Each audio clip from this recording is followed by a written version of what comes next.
We're live now. Are we? Yes, we are live. Good morning, everyone. Good morning and welcome to healthylife.tv. My name is Paul Bursey and my co-presenter is... And my name is Warren Connolly. Welcome, everybody, to healthylife.tv and welcome to this, what's bound to be an insightful conversation today. Well, yes, because it's one of those nasty little things that we've got to talk about. Yeah, and I think many people struggle with it, right? Yeah, I think more people struggle with this than we know. Yeah, than they realize. Yeah. So, what is it? Well, what you need to know about sciatica. Okay. Now, before we start, have you had sciatic problems at all, Warren, without going into any details? Yes, No, I'll tell you what, because that will come into it later. So yeah. No, I have, yes. Right. Well, that makes two of us. Now we are healthy people, and we've suffered from sciatica. So that I think that tells us there's millions of people that suffer from sciatica, you know, and we don't. From my experience, we don't ask about it. We don't find out about it. I've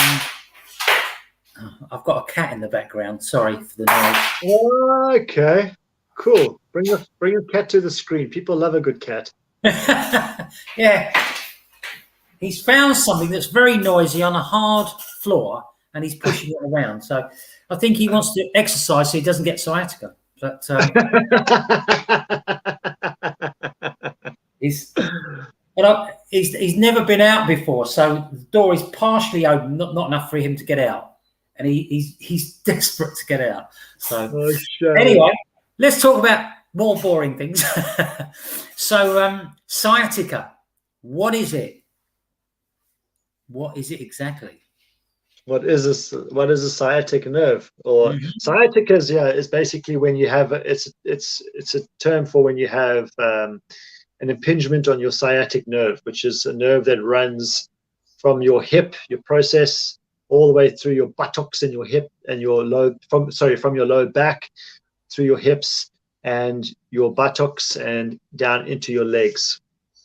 And that's where your sciatic nerve runs through. So when you have experienced sciatica, you're having an impingement of that nerve, and this is what causes the condition. Yeah, and it's not normally an irritation or a compression. Compression, yeah. Yeah. So now now let's talk about when you got it. Have you had it more than once, or is it just one time? No, I've had it more than once because of my back issues. I've had sciatica more than once. I haven't had it too many times, thankfully. But again, in saying that, there was a time when I did have it and I didn't realize I had it. So, and I just, because lack of power in my legs, and that was it, really. Now you had, is it spondylitis? Was it that you had? I can't remember. What was the one you had a problem? Did that? Scoliosis. Scoliosis, I know big of an S. Spondylitis. Scoliosis. So, scoliosis can cause you issues like sciatica and things like that. Yeah. Okay. If you're not careful. Now, when we do our research, we get answers like it usually lasts only 4 to 6 weeks. But in my experience, it varies with everybody. Yeah, of course. Yeah. Yeah. So we can't really put a time limit on it. Although on most occasions, it does get better. It can get better on its own. And unfortunately, I also believe that from experience that this is not just experience as a fitness professional or wellness professional, but life experience. People tend to leave things, right? They don't go have it treated, especially us men. We're warriors. We can't go to the doctor or the physio or whatever and have it treated. No. We've got to let it heal itself, So they do. And then, over time, like what happened with me, stubbornness again prevails. You have a problem with your hips and your back. You don't realize you got sciatica because everything hurts. And then the pain goes away in your back and your hips, but the sciatica remains, and the legs are numb, and now I don't have power in my legs now. So if I want to do certain things, I struggle to do them because my legs just don't have power anymore. And this is what I think I see happen with many people. It's funny because I never had a back problem until I was assaulted by a police officer. A colleague? Yeah. Yeah. I didn't call him a colleague at the time. You couldn't print what I was said. However, just to give the little story, I was a plainclothes police officer. I was in the criminal investigation department. We were on night duty. We went to a scene of a fight, and the riot squad turned up and mistook me for someone, a rioter or fighter or whatever, and I was taken out and slammed onto the concrete on my back. I felt like it was 6 foot, but it was more like 2 or 3 feet. Yeah. But I think what happened was that I had a back injury, obviously, from that, and but the back injury wasn't really the problem, because when I went to the chiropractor or osteopath, I think it was osteopath I went to see, they highlighted that I had a problem, and the problem had been coming for some time. So it really just highlighted the problem. And when he stood me up, I was out of alignment, and it wasn't being slammed on the pavement that done that. It was poor posture and things over the years, I think. So I suppose I can thank that police officer for that, for highlighting what was. Yeah. I suppose there's always a silver lining, right? There's always a silver lining somewhere. Yeah. But normally speaking, if there is such thing as normal, sciatica normally commonly occurs when a herniated disc or a bone spur, which is like a little growth, or a narrowing of the spine, and it ends up compressing part of the nerve. And for each person, it's going to be different. There are obviously some similarities between what happens, but the pain is going to be different for everyone. All I remember is that I couldn't lay down, I couldn't stand up, I couldn't sit.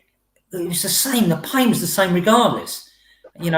Yes, it might ease if I went and had a hot bath or something for a little while, or used a spray, but really it didn't help that much. And I ended up having to go to an osteopath for 10 sessions. And that was interesting. They don't care. They don't care if they cause you pain, do they? That's an understatement. No, yeah. Now, part of our careers now deal with inflammation. That's one of the biggest things that we deal with. Okay, and we know that inflammation is a silent killer. And when you have a sciatica, there is inflammation there now. And I know it's going to be a little bit different, but when I changed my diet and my lifestyle, right, I didn't have any more back problems. It's weird, isn't it? Not weird, but yeah, I get what you're to an outsider, to an outsider with no knowledge. You think, is that all I needed to do then? Well, no, not exactly. But they have massive influence, diet and lifestyle, posture, and how you, like, especially if you're in a job at work and you're lifting things and you're not doing it the right way.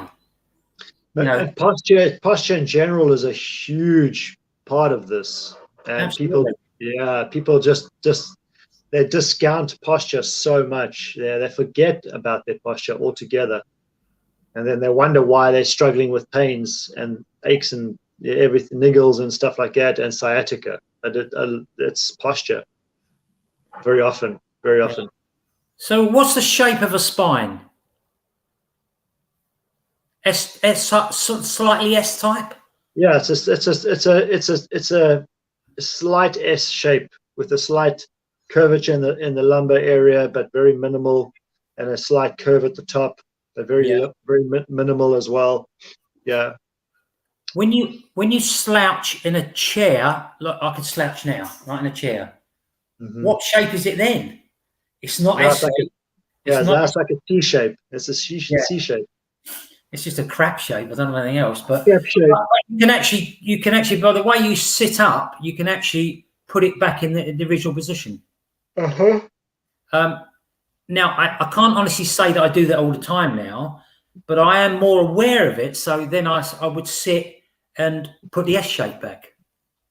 And this is why I like to sit on a ball. Yeah, I'm just going to say that. Yeah, because, and this is the reason why I started to bounce, because for those watching, you will see me bouncing. And one of the reasons, there's a couple of reasons why I like to sit on a ball. And look, I'm not getting paid by anybody to say this, all right? But this is just what it is. There's two factors very often why people sit like in a C shape like that. They slouch because their hip bones, very often for some people, they point downwards like this. Mm-hmm. So you're sitting on a hard chair, even with the cushion over, after a short bit, that's going to start getting uncomfortable. So you automatically then kind of like slouch so that the hip bone is now angled slightly, so it feels softer on your bum. All right. And it's just causing less pressure on your direct pressure on your spine and your hips, so you feel more comfortable like that. But now, as you say, you're sitting in a curvature like this, so that's not good for your spine after a period of time, which is one of the reasons why I like to sit on a ball, because A, my hip bones can go straight down into the ball. I don't feel pressure, and B, I'm forced to correct my posture all the time because I'm not relaxing against anything. I'm sitting upright. You know, I thought you was just nervous. What's that? You're bouncing up on the ball. I just thought you were nervous. But yeah, I think everyone, should give yourself a little bit of a prompt and maybe write down the word posture and stick it on your laptop, if that's what you do. If you spend a lot of time on the laptop, and you see that word and you think, "Oh, pull me back. I'm going to move around," and or maybe get up for 5 minutes and just have a walk around and a bit of exercise, so you're not stuck in one position all the time. I think it's one of a problem for a lot of people. Mm-hmm. So good point, because that slowly creates the habit for you. Yeah, there's that little prompt, or if you just set your alarm every 20 minutes or so to get up and just walk around for 5 minutes, it creates a habit in your subconscious, which is a great thing to do. So, absolutely nice. Yeah, I mean, the other thing is with sciatica, I mean, it can be severe or it can be mild. I think if it's mild, I think that is the time your body's sending you a little message there to do something about it, so it doesn't get any worse. Whether that's going to see a chiropractor or osteopath, whether it's taking a look at your diet, it could even be sleep, it could be the lack of movement, it could be lack of exercise, whatever it may be. It's maybe time to have a look. Now, if you're severe pain, maybe you've left it a little bit too long. And I know because I've been there. So that's still better late than never. Oh, absolutely. And there's various reasons as well. I mean, the other thing is, it can actually be permanent. The nerve damage can be permanent if you leave it. Sure. And this is the thing to bear in mind with nerves. Once you damage that nerve, that's it. Yeah, that's right. Damage is permanent. I was lucky. I'm one of these people. If I get something wrong, especially like the back, I will go straight to see someone. Okay. Right, and I'll pay attention to what they say. And what the fella, to be fair, what the osteopath said to me, he said, "You have the type of frame that can't carry any excess weight." He said, "If you don't lose the weight, you will always have problems, but it's your choice." So I listened to what he said. I lost the weight, didn't have any more back problems. Well said, Mr. Osteo or Miss Osteopath. Absolutely. It was as simple as that. And it said, obviously, spoke you through posture and and alignment and all that type of things. But it was significant. What he told me, it was worth every penny think it cost me about £300 or £400. I don't know. All of it, you know, the 10 I'll sessions. tell you, in all the years I've been through for therapy, physical therapy with different specialists, and you know, the times I've been in hospital because of my back or my neck, things like this, or not you know, hospital and treatment centers. I've taken in everything that they, as much as I possibly could, that they showed me and taught me, because this is our mindset, you and I. You know, we know that there's a benefit behind somebody having experience and knowledge and sharing that with you and taking that in. You know, there's a reason why you're there. You're not there just so you can just mindlessly switch off and let somebody do some work on you and you don't remember a thing that they show you. You know, because I just remember, like, every time somebody treated me, I would remember where they were pushing and where they were stimulating and manipulating and things like this, so that I could then take that and use that for myself as well. You know, and it's been beneficial for me in my life. So that, yeah, a quick tip there for anybody that needs to go see an osteo or a chiro or a physio or a biokineticist. Take note of what they teach you. Take note of what they're showing you, what they're telling you. Really do. And I teach this to my clients that I work with. Don't just mindlessly space out when you're with me. You know, it's much as nice as that is for you. Take note of what I'm sharing with people. You know, I encourage people to take note of what I'm sharing, because it's going to benefit them at the end of the day. Yeah, absolutely. So, I mean, look, we spoke about some of the symptoms here, and pain radiates down from the lumbar region, which is the lower part of the spine. It goes into, and I've had it where it affects the buttock and the top of the thigh, you know, and it's like a little sick feeling. I know it's you can get away with it, you could live with it, but you don't want it, you know, and you've got to pay attention to these little aches and pains, because of the body's way of saying, please do something about it, you know. And think about it, that this sciatica, it affects how many different parts of your body: your back, your hips, your buttocks, your legs, even as much as your feet. You can be experiencing tingling and numbness in your feet. So why leave it if that's what you're experiencing? Because, you know, it can get to the point where one day you're not able to walk properly. Yeah. You know, because it affects so much of your body. You understand? It's like, what's the point? Just have it seen to. Get somebody to see you and have a look at it. Yeah, and because the other thing is, I mean, if the numbness gets that bad, then you could get to the stage where you can't feel your bladder working and things like that, you know. So and your bowels. So we don't want to get to that stage. I mean, that's terrible, you know. And I know it affects some people, but you don't want to get anywhere near there. And again, what we're trying to protect is the nerve pathway. So it's a nerve that goes, as you said, it's a nerve that goes all the way down. So, and we've got to pay attention to it, you know. And sciatica can strike out of the blue, out of when you think it's just arrived. I mean, it is building up. You just don't know it. But and the pain will vary widely, and you know, it's important. I mean, if you've got a mild ache, as I said, you've got to pay attention straight away and do something about it. But if you've got sharp burning sensation or an excruciating pain, stabbing, shooting pain, anything like that, then you need to deal with it, and deal with it straight away, right? Because it could be something worse, right? Yeah, this is another thing. Yeah, and like you mentioned just before, you know, you could have a spur, which is like a calcified bone outgrowth on your spine, which could cause long-term damage. Okay, not just to the nerve, but to other. Yeah, it could cause damage elsewhere as well. And if it's a compressed disc, that's going to cause you problems as you get older, where you can't walk anymore. You're going to have to use walking stick or wheelchair at worst, you know, that kind of stuff. So bear that in mind, you know. It's And you mentioned the pain. The pain varies. The reason why also very often the pain varies is that people have different thresholds of pain barriers. You know, you and I may have the same thing happen to us, but we have a different response to it because of our thresholds.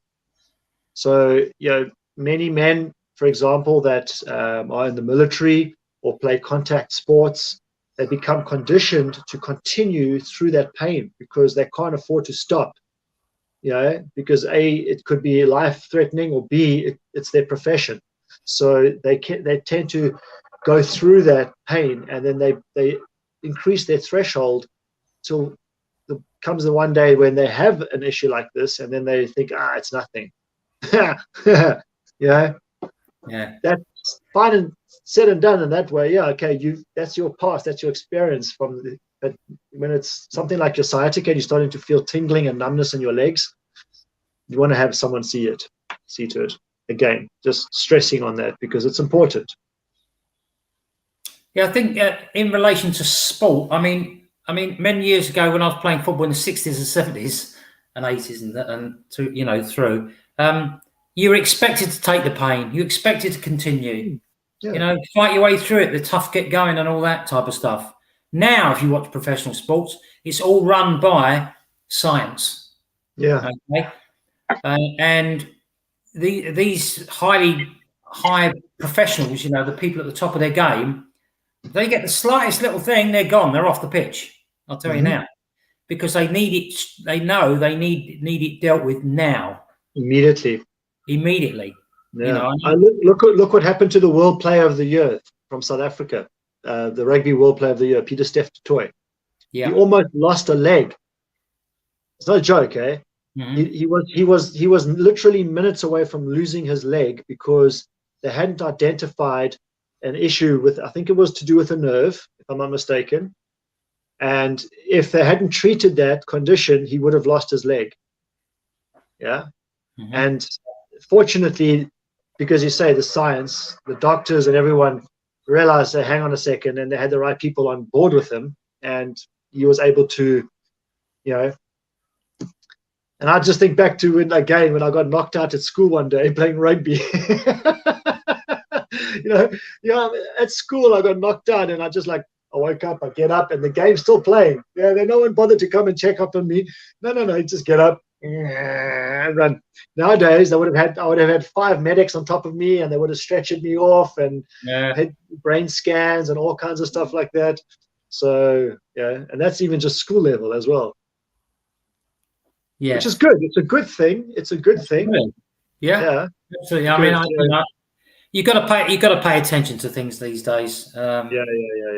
We're so far more sophisticated these days than we were. Yeah, you got the technology, use it. Yeah. You got the expertise, use those expertise. So, but sometimes you have to be the expert. All right, it's no good sitting there with a problem. Now, one of the biggest things we speak about exercise, and it could be any exercise, is where you're moving, and that's prolonged sitting, because prolonged sitting will aggravate the symptoms. Okay, whereas before when I had it, I hated it because I couldn't lay down and so on. And whatever I tried didn't work, and then part of the treatment was not doing anything, and that was causing more problems than not. So now the treatment, which I'll get into, basically is movement. As uncomfortable as it is, and you won't do any more damage. You can only do good. I know you don't feel like it, and you're going, whatever. Movement, as much as you can do, and you will get back to normal quicker if you're moving, and So anyway, now what else have we got to talk about? Usually goes away over time. You do need to get immediate care on occasions. If you have sudden or severe pain in your lower back or leg, maybe some numbness, or maybe some kind of muscle weakness you were talking about earlier, Warren. If you get that, you've not had it before, then I would err on the side of caution and go and see a doctor or other professional. Yeah, a physio, osteo, chiro. Chiros are great. People have stigmas around chiros. Chiros I used to have as well, but chiros are great. Yeah. Yeah, if you know a bit, then you can implement some self-care measures, which, but if they don't work, or you're failing to ease the symptoms, or if the pain maybe lasts, let's say, a week or so, then you need to go and see a professional. It could be severe, and it could be getting progressively worse. That's another time you want to go.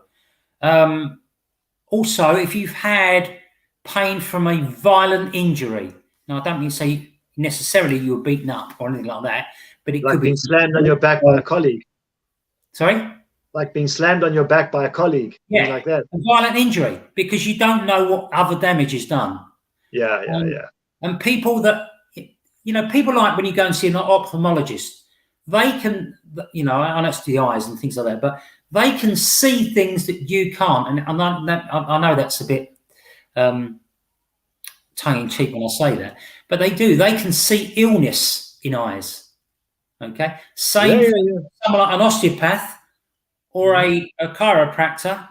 They're experienced. They know what they're looking for, and they can pick up on other things. And it could be something like diabetes.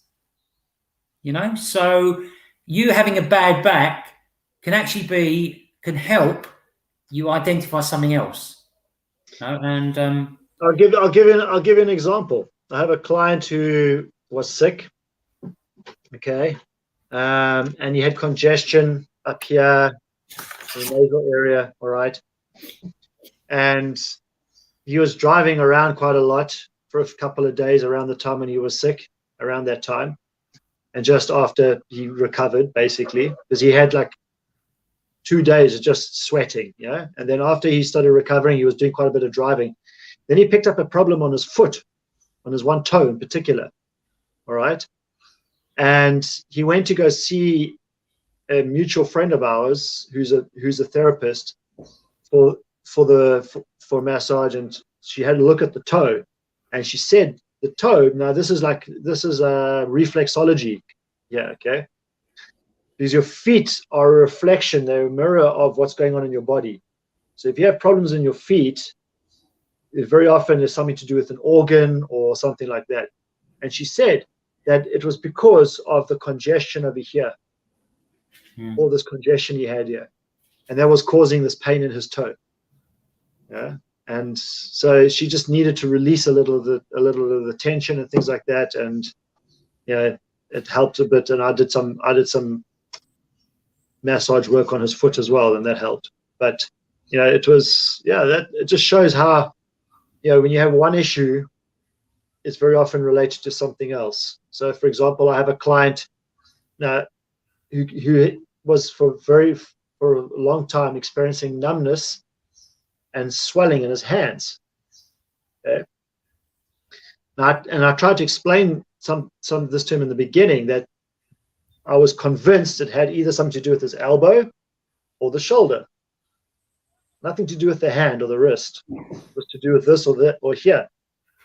And eventually I discovered where it was coming from, and it was from the shoulder. And once I started to release the tension and the pressure in the shoulder or shoulders, the pain started to disappear in the hands, and the swelling reduced, or the numbness disappeared and the swelling reduced. Okay, in the hands. But now he's got pain in his shoulders. So I'm slowly working that out of his body, out of his system. But you get what I'm saying. And this is the same as sciatica. You may not realize that something that you're experiencing now is it's just a signal from your brain. And sometimes, because we are unhealthy, our interpretation of the signal is not what it actually is. Because we're physically unhealthy, we're mentally unhealthy, we're stressed. You could be anxious, you could be tired because you're not getting enough sleep because of the pain. Your body's unhealthy, so you're reading the signals incorrectly. So this is why it's so important to actually go see a physical therapist of some kind. Stay away from a doctor unless they refer you to a doctor, but go see a physical therapist first. Chiro, bio, physio, osteo, someone like that. Let them see have a look at your body first, and then if they need to refer you to a doctor for medication or whatever, then you go see a doctor. Don't just go straight to a doctor, because a doctor's only going to give you something to medicate the pain. Yeah, absolutely. Well done. Yeah. What are some of the causes? Now we've heard of the basic ones like a herniated disc and the bone spur and things like that, but really, and not occasional, it's quite rare that you have a compressed tumor, or the compression is caused by a tumor, or damaged by a disease such as diabetes. So there's a bit more to it than what we think there is, you know. Mm-hmm. And then, because the other thing we then got the risk factors. Now, obviously, one of the biggest, unfortunately, is age, because we have age-related changes. I'm not going to go into that. I think it's pretty obvious.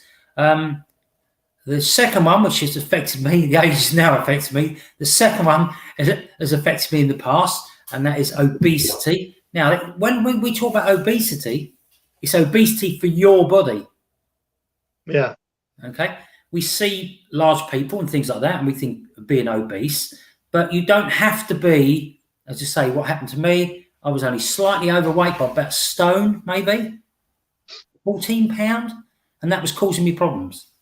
So, I've seen video footage of you when you were younger, and you were slight. Yeah. So that's what I'm saying. So it's individual. It's not one thing fits everyone. So you just got to bear that in mind. Sorry. This man used to be quite the celebrity, by the way. So I don't know about that. But because the other thing is, I mean, with this is that stress is a big one. Stress can cause you all sorts of problems everywhere, including your back. All right, and you don't know what's going to trigger something like sciatica. All right, it could be something else causing it, and then the nerve picking up on whatever it is, and then going downhill. So as we mentioned before, obviously you've got to look at your diet and lifestyle. Not going to go into that because we do that enough. All right, but if you need help with that, let us know. Your occupation is could be another risk factor. It could be just the ergonomics of how you're sitting at work. It could be how you're lifting. Hopefully you would have done some moving and handling training. Please pay attention to that, because they know exactly what they're talking about.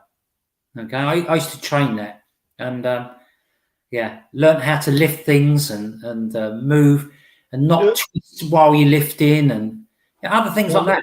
Many of your big companies, I think, these days they understand the benefit of teaching their employees on the correct patterns of movement when they're doing things like this and stuff like that. The bigger companies, it's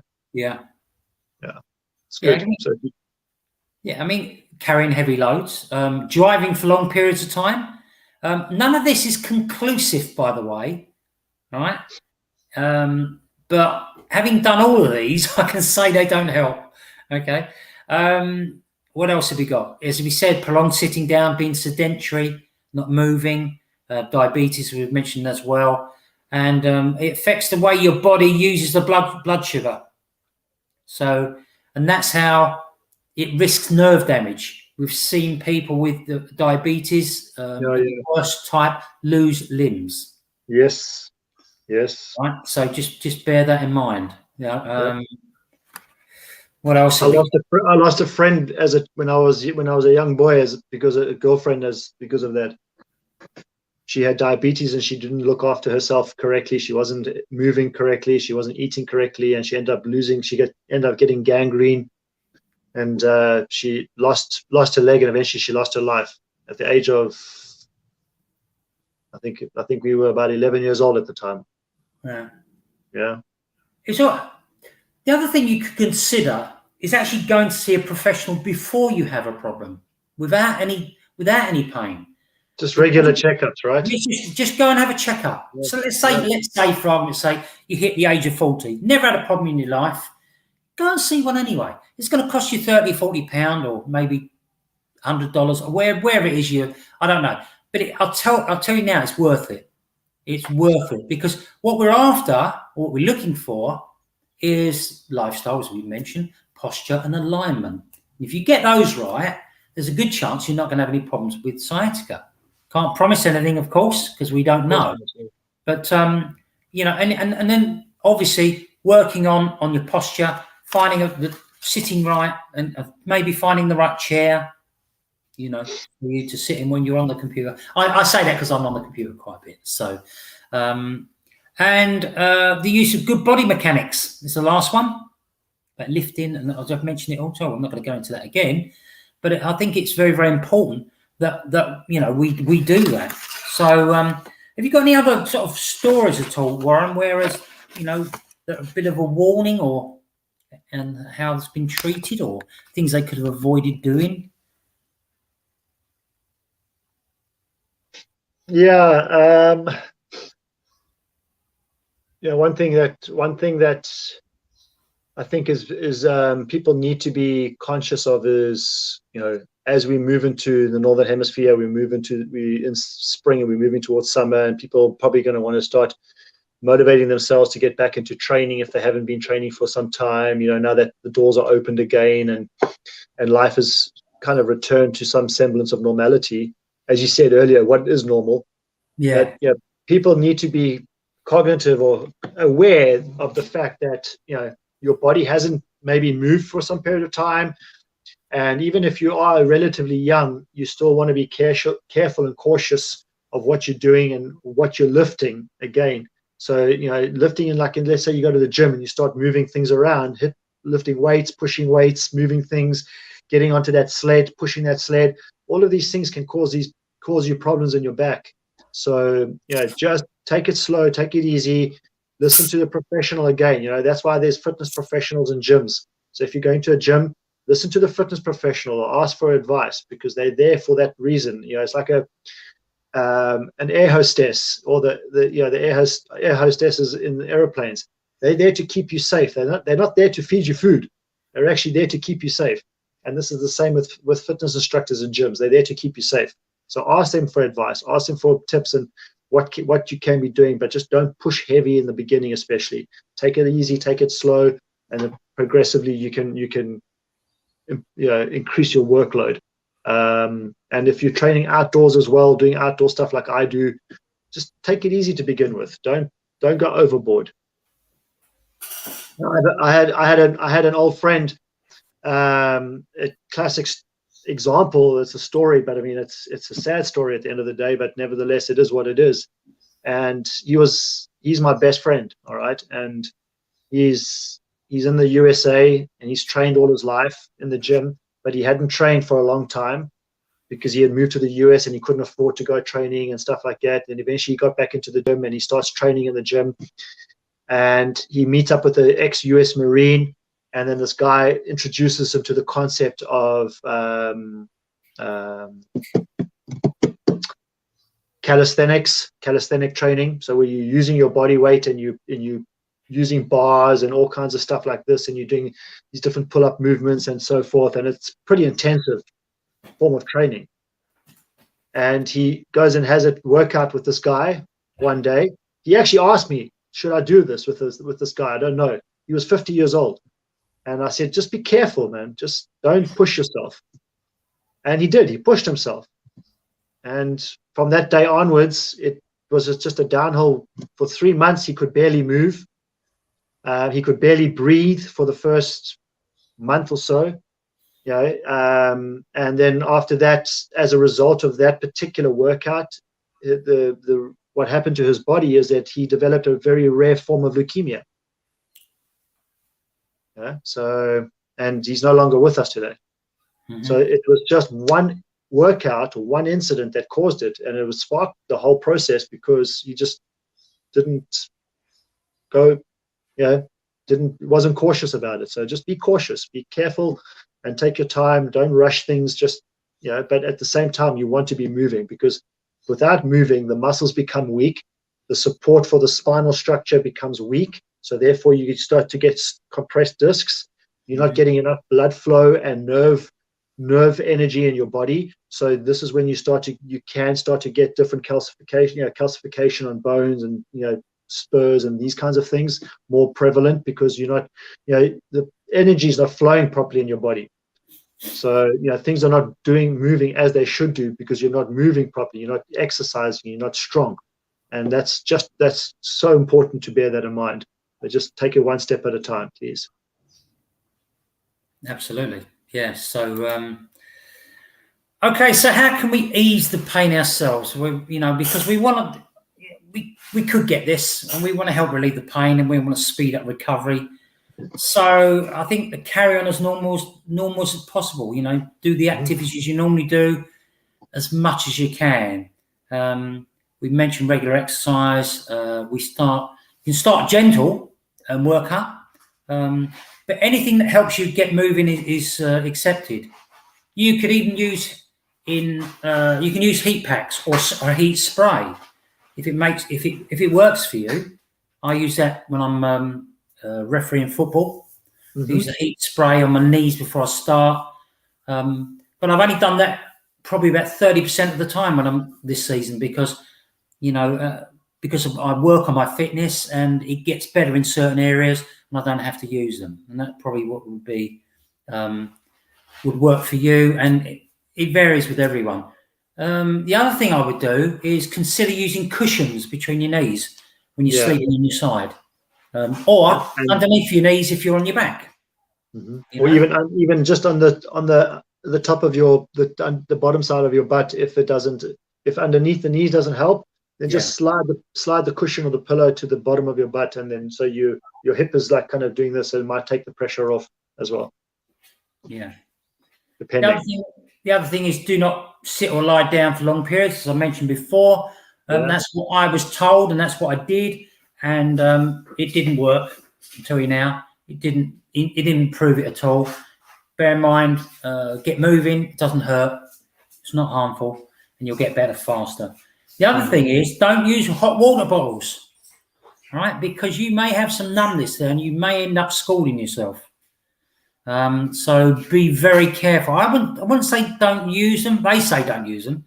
I wouldn't say that, but be very careful in the heat of the actual hot water bottle. You want to make sure that you got some kind of form of clothing on.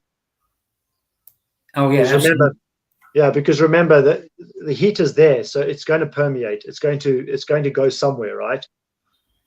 It's going to go to the bed and it's going to go to your body. So you don't have to feel the heat as such. It's going to ooze into you. So just make sure you've got some clothes on, and then that heat will still pass through you. Doesn't matter. It'll still warm you up. Yeah, absolutely. And I'm just literally going to end up with the times when you need to call 999, 911, whatever it is in your country, or go to the accident emergency. And they're quite simple. Normally, sciatica goes down one side. If it goes down both sides, seek help. If you have weakness or numbness in both legs that is severe and getting worse, again, do the same. If you have numbness around or under your genitals or around your bottom, your anus, then again, seek immediate help. If you're finding it hard to start peeing, you cannot pee or you can't control when you pee, this is not normal for you, then go and seek help. And the last one is you notice you may need to go to poo or cannot control your poo. Again, this is not normal for you. Then there could be symptoms of serious back problem that need to be treated as soon as possible. So with that, I'm done. Warren, do you want to take us away, take us out? Yeah, a quick little home tester for you. So what you can do is slouch. Okay, so if you're sitting somewhere, you just slouch and then look down. So tuck your chin into your chest. All right, and then if you start to feel that pain in the low part of your back, that's one indicator. But then what you do is from there you can raise one leg up straight, keep the leg straight. Okay, one leg. So whether it's your left or right, then keep it straight with your toes pointed up skywards and raise that leg up. And if you feel tingling or numbness or pain, that's an indicator. Another one is that if you raise one leg and then you do the other one and that leg can't go up as high as the first one, or one leg can't go up as high as the other one, then again, it's another indicator for you that you could have sciatica. But don't just bank on that.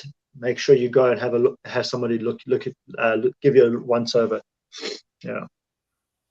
Okay, great. All right. Well, we're going to finish on that, and hopefully you'll come back next week. And I don't know what we're going to be talking about next week, so hopefully it'll be as interesting. We'll see when we get there. Sorry? We'll see when we get there. But if you found this useful, please share it. Also, if you like it, press like. If you love it, press love. If you don't like it, if you found anything wrong with it, then please let us know, and we'll review what we've done and see if we've made any mistakes. Or if you want any research done, we can do research. Just let us know. All right. Yeah, if you have anything in particular you would like us to talk about, please share that with us. Absolutely. Yeah. All and right. if you've reached thus far in the video, congratulations. It means that you're getting something from this. So I'm pretty sure you have somebody you can share this with as well. Yeah, absolutely. All right, we're going. Have a great week, everyone. And we'll see you next week on healthylife.tv. Bye-bye now. See you later. Have fun.